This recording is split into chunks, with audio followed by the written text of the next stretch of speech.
There was a time when every front yard on every block in America had hollyhocks growing against the garage wall, sweet peas climbing the mailbox post, and 4 o'clocks opening their little trumpet flowers every single evening right as the sun went down.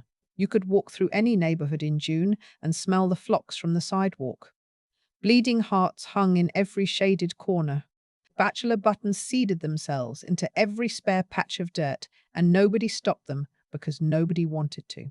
What nobody knew at the time was that those flowers were about to be quietly replaced. They still grew just fine, and gardeners still loved them. But modern nurseries figured out they could sell you something that looked better on a shelf, even if it performed worse in the ground. Today I'm going through 11 of those old-fashioned flowers, why each one disappeared from stores, and exactly how to get every single one of them back into your garden this year. It was the 1950s and 1960s, and the American garden looked nothing like what you see at the garden center today. Grandmothers did not shop for plants the way we do now. They did not browse aisles of plastic pots looking for something already in bloom.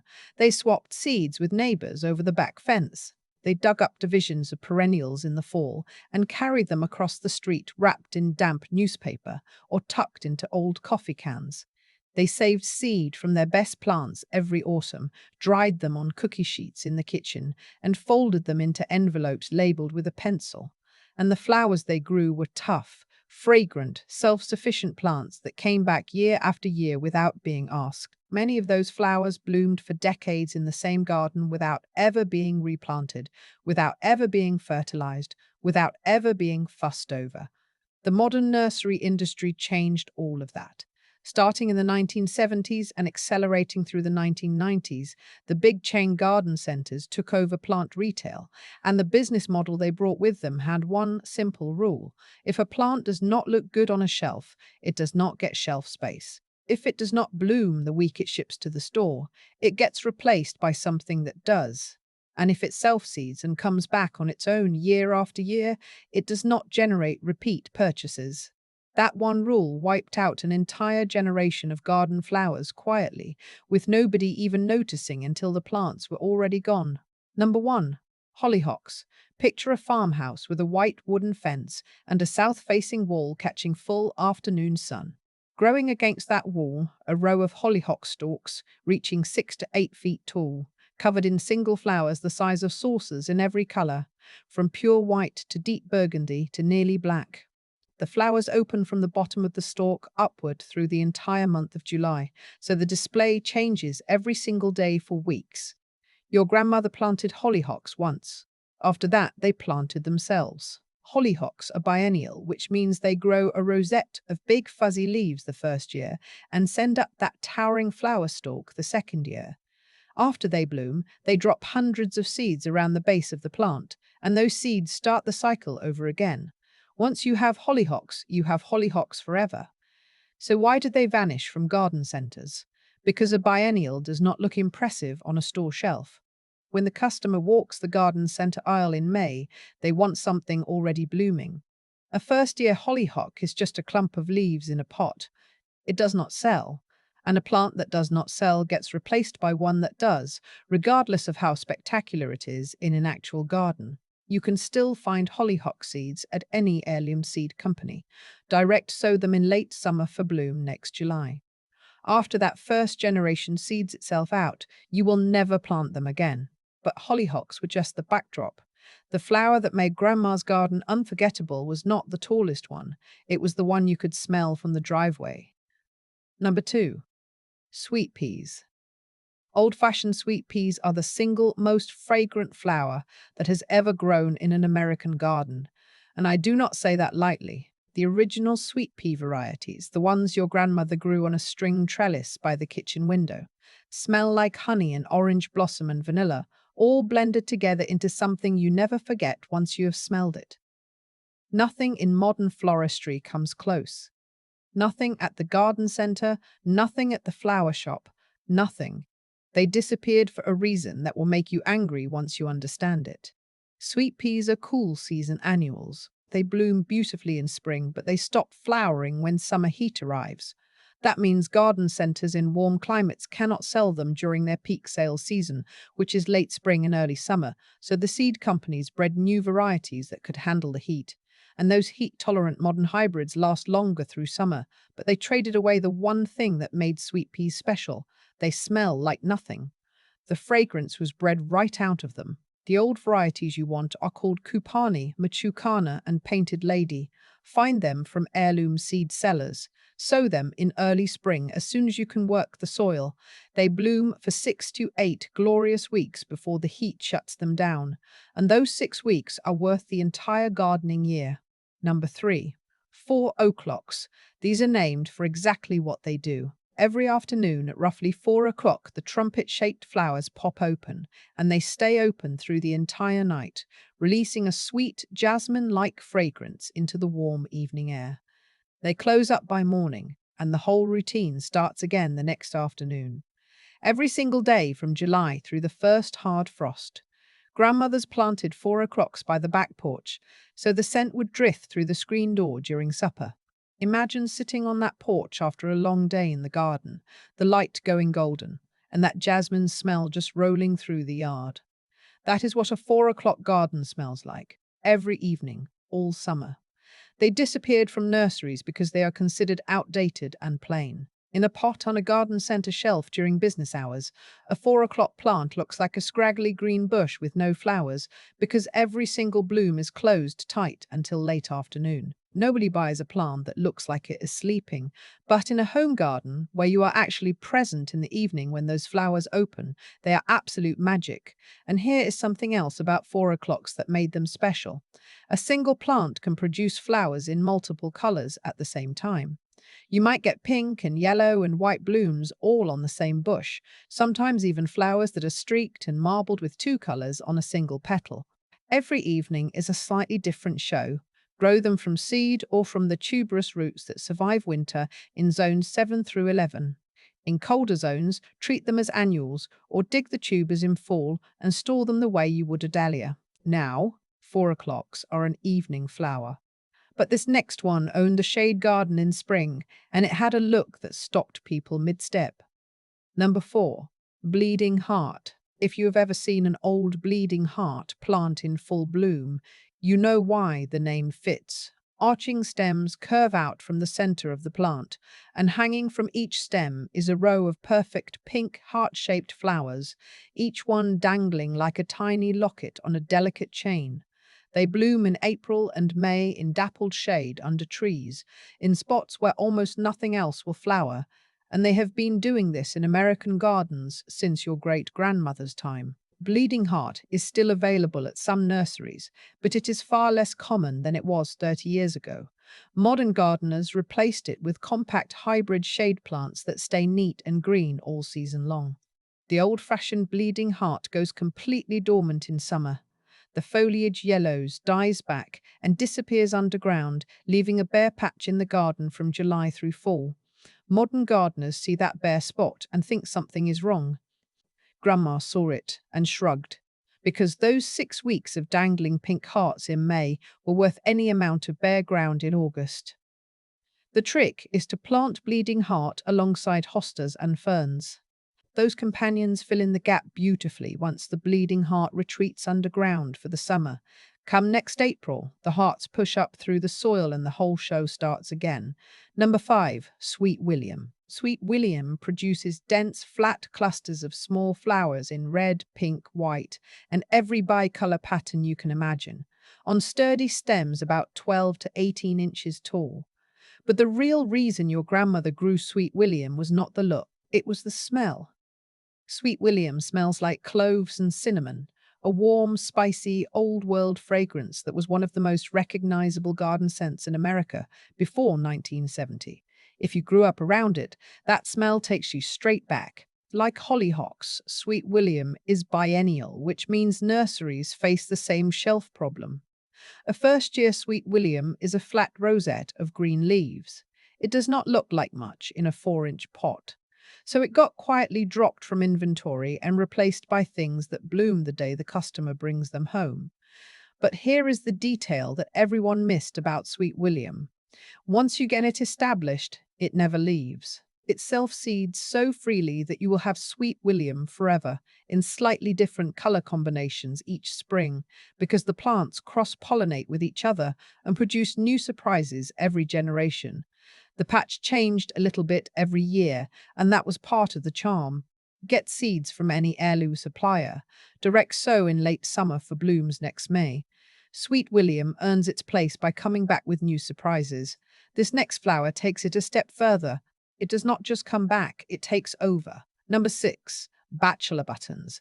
The real name is cornflower, but your grandmother called them bachelor buttons, and that is what we are going to call them here. These are true blue flowers on wispy grey-green stems, the kind of blue that almost does not look real in a garden, and they self-seed into every crack, every bare patch of soil they can find. Your grandmother probably did not intentionally plant bachelor buttons after the first year.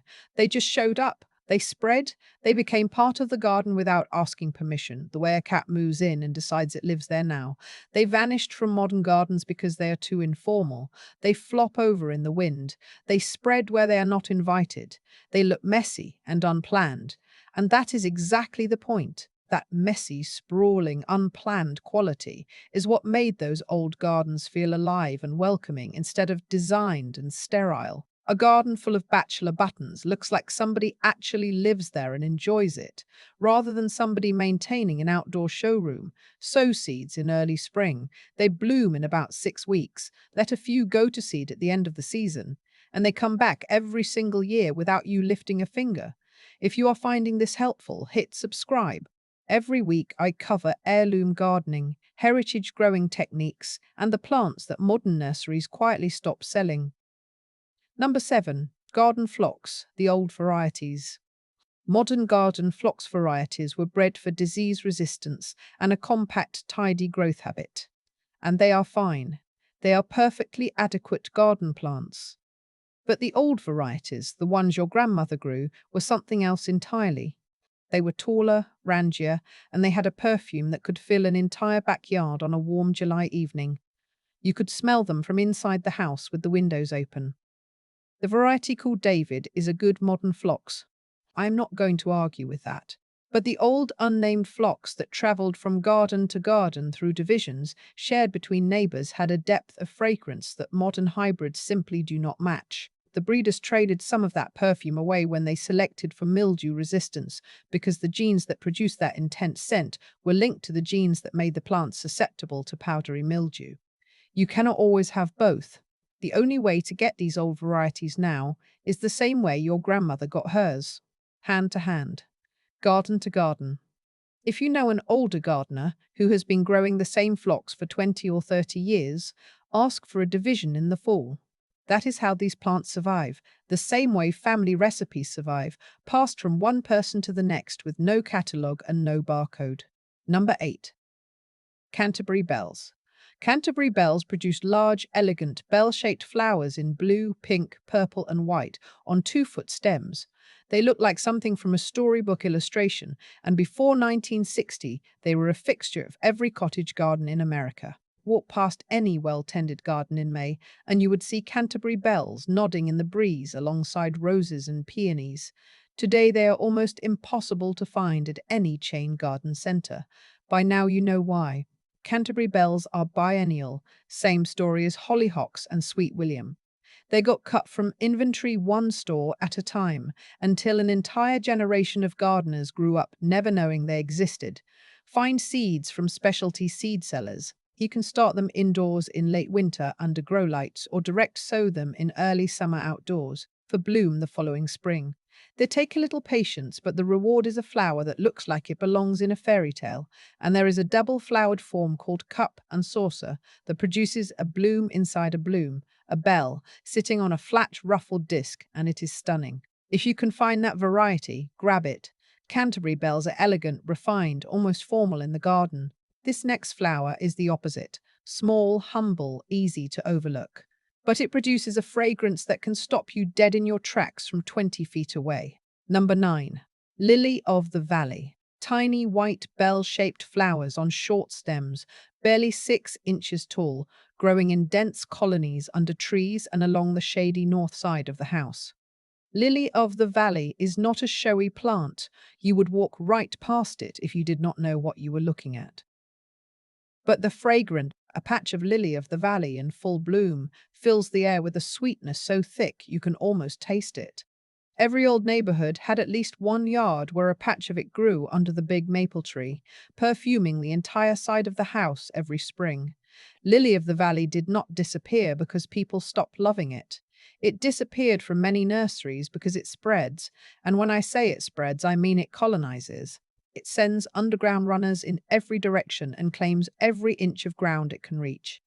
In your grandmother's era, when yards were bigger and expectations were different, a spreading ground cover that handled full shade, needed no watering, and smelled like heaven was considered a gift from the gardening gods. In modern small suburban lots, it is considered invasive. If you have a shaded area under mature trees where nothing else will grow and you want fragrance every single May, plant lily of the valley and let it run. It will take over the space completely, and that is the entire point. Your grandmother understood that some plants earn the right to be greedy. Just know what you're getting into. This plant does not share. Number 10, Foxglove. Tall spikes of spotted tubular flowers rising 3 to 5 feet from a rosette of large fuzzy leaves at the base. Foxglove comes in purple, pink, white, and apricot, and every individual flower is decorated inside with dark spots that look like they were painted by hand. It is the signature flower of the English cottage garden, and it grew in every American shade garden worth its salt before the 1970s. Foxglove is biennial, so the shelf problem applies here too. But foxglove has an additional strike against it in the modern nursery world. Every part of the plant is poisonous. The leaves, the flowers, the seeds, the stems. Foxglove contains compounds called cardiac glycosides that can be dangerous if ingested. And in an era of increasing liability concerns, garden centres became reluctant to promote and display a plant that carries that kind of risk, even though foxglove is genuinely no more dangerous than oleander, yew, or a dozen other common landscape plants that nobody thinks twice about selling. Grandma grew foxglove in part shade with rich, moist soil, and she taught her children not to eat things from the garden that were not vegetables. That was the safety plan, and it worked fine for about 300 years of American gardening. Find foxglove seeds easily from any heirloom seed company. They self-sow reliably once you get them established, and a stand of foxglove in bloom against a weathered fence is one of the most beautiful sights a garden can offer. Every flower on this list so far has needed at least something from you: decent soil, some shade, a little water. This last one needs absolutely nothing, and it will grow in the one spot where you have given up entirely. Number 11. Moss Rose. Not the modern Calabracoa or Million Bells that took its spot on every patio and deck. The original moss, rose, Portulaca grandiflora, with fat, succulent, needle-like leaves and papery flowers in neon pink, blazing orange, sunshine yellow, and screaming magenta that open wide in full sun and close up tight in shade. Grandma planted moss rose in the most punishing spot in the entire yard, the strip between the sidewalk and the street where the soil bakes to concrete by August, the crack in the driveway. The south-facing foundation bed that gets full sun from dawn to dusk, with zero shade and zero mercy. Moss rose thrived there. Zero water, zero fertilizer, zero attention. The only thing it asked from you was to be left alone in the hottest, driest, most neglected spot you had. And in return it covered that miserable patch of ground with the most intense carpet of color you have ever seen. From June through the first hard frost, moss rose fell out of fashion because its flowers close on cloudy days. On an overcast afternoon, a bed of moss rose looks like nothing but a mat of green, succulent foliage. And to a shopper at a garden centre on a drizzly Saturday morning, a flat of closed-up moss rose looks dead. They reach for the petunia instead. But on any sunny day, moss rose opens up into a blaze of color that makes petunias look washed out by comparison. Seeds are still widely available and dirt cheap. Direct sow after your last frost in the absolute worst spot in your yard. The spot you have given up on. The spot where everything else has failed. That is where moss rose belongs, and that is where it will make you look like a genius. Now, Here is the frustrating part about finding these plants. Most of them are unavailable at the big box stores. You are not going to walk into a Home Depot or a Lowe's and find hollyhock seeds next to the marigold flats. These plants were pushed out of the mainstream supply chain because they do not fit the modern retail model. Biennials sit on the shelf looking like a pot of leaves, so nobody buys them. Self-seeders come back on their own, which means the customer never returns for a replacement. And fragrant old-fashioned varieties cannot be patented, so there is no royalty money in selling them. So where do you go? Baker Creek Heirloom Seeds carries almost everything on this list. Select Seeds specializes in heritage and antique flower varieties. Old House Gardens focuses on historic bulbs and plants. Seed Savers Exchange is a non-profit dedicated to preserving exactly these kinds of heirloom varieties. And your local independent garden centre, the small family-owned nursery that is not part of a national chain, is far more likely to carry unusual and heirloom plants than any big box store ever will. Farmers markets are another gold mine. A lot of small-scale growers at farmers markets sell heirloom plant starts and seed packets alongside their vegetables, and those growers are far more likely to carry heirloom varieties than any retail chain. Plant swaps, which many local garden clubs organize every spring and fall, are specifically designed for trading pass-along plants and saved seeds. If your area has a garden club, find out when the next swap is happening and show up with something to trade. Even a bag of tomato seeds will get you in the door. But the single best source for these flowers is not a catalogue and not a website. It is the older gardener down the street, the one whose garden has looked exactly the same for the last 30 years, because she has been growing the same plants from the same seed lines, divided and shared and saved for decades. She has phlox you cannot buy. She has pass-along perennials with no name and no tag that have been traveling from garden to garden since before you were born. And if you walk up to her fence and ask about her flowers, she will talk your ear off and send you home with a paper bag full of seeds and a coffee can full of divisions. That is how these plants survive. That is how they have always survived. 11 flowers. Every one of them tougher, more fragrant, and more self-sufficient than the patented hybrids sitting on garden center shelves right now. Your grandmother did not need drip irrigation systems, disease-resistant cultivars, or a gardening app on her phone to have the most beautiful yard on the street.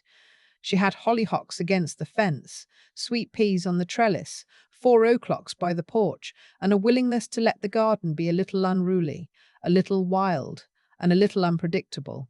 That is what made it feel like home. That is what gardens are supposed to feel like. Which of these 11 flowers did your grandmother grow? Tell me in the comments.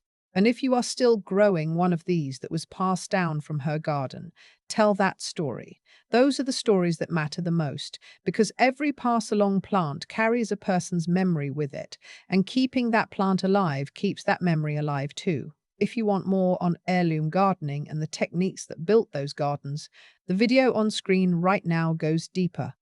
Click it.